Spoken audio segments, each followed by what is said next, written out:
रामकृष्ण हरी. श्री तुकाराम महाराज गाथा भाष्य अभंग 265.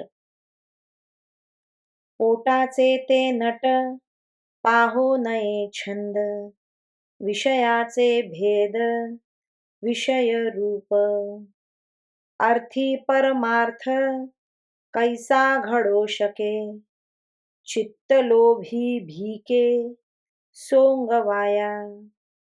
देवाचे चरित्र दाखविती लीळा, लाघवाच्या कळा मोहावया. तुका म्हणे चित्ती राहे अभिलाष, दोघा नरकवास सारिखाची.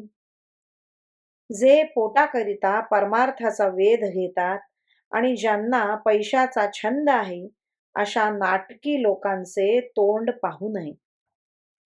कारण विषयाकरिता केलेला संसार आणि विषयाकरिता केलेला परमार्थ या दोन्हीचे स्वरूप एकच असते.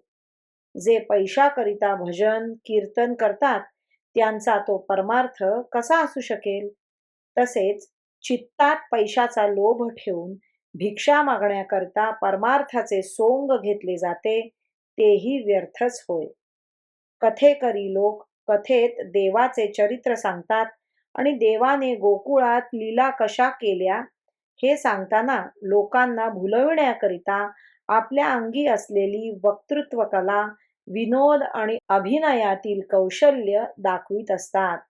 तुकाराम महाराज म्हणतात, चित्तात पैशाचा अभिलाष ठेवून कथा करणारे व त्यास पैसे देऊन कथा ऐकणारे हे दोघेही नरकास जातात. रामकृष्ण हरी. श्री कृष्ण अर्पणमस्तु.